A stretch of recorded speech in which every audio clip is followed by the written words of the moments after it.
Thank you, Mr. Chairman. I appreciate it. And thank you for having this hearing.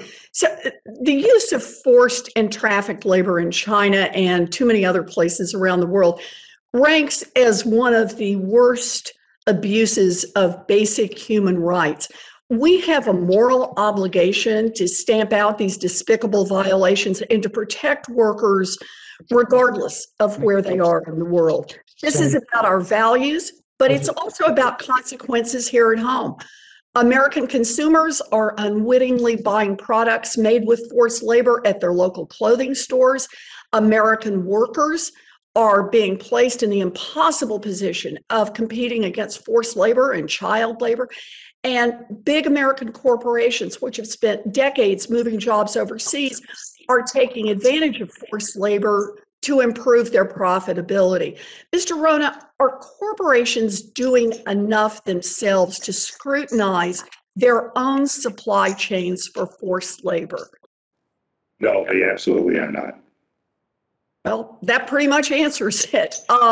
So let's talk about what corporations are doing.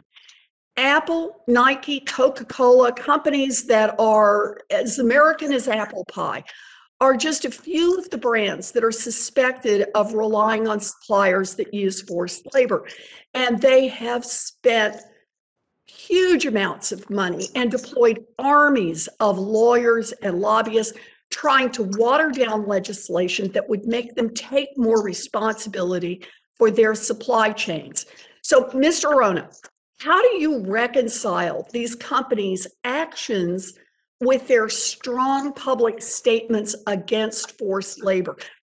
Or let me ask it another way, do you think they're likely to take meaningful steps to clean up their supply chains voluntarily? No, I don't think they will. That's why I believe the government has a role to protect American workers from forced labor. Corporations making voluntary, has talked about this for decades of forced labor. This topic was, my father brought this topic up when I was a teenager. We talk about it, and not a lot gets done about it. It needs to stop now. Yeah. Well, I appreciate your point about this has been going on for a long time and it's just more talk. There's a lot we need to do across government to end forced labor, and it starts with holding corporations that profit from forced labor accountable.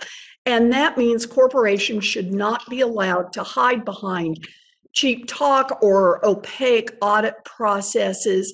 They need to show us that their supply chains are clean and to face meaningful consequences if they are not.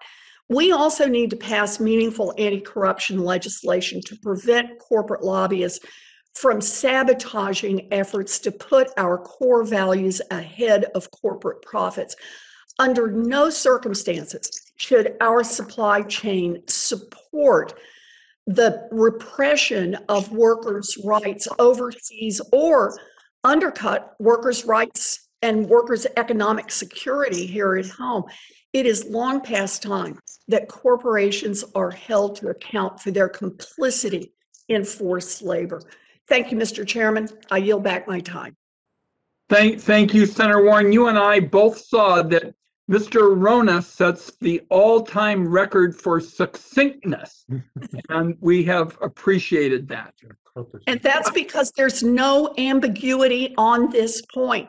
As he said, we've been talking about that since we were all teenagers. We have understood this problem, and Mr. Rona's ready to go on it. Well stated. Senator Carper.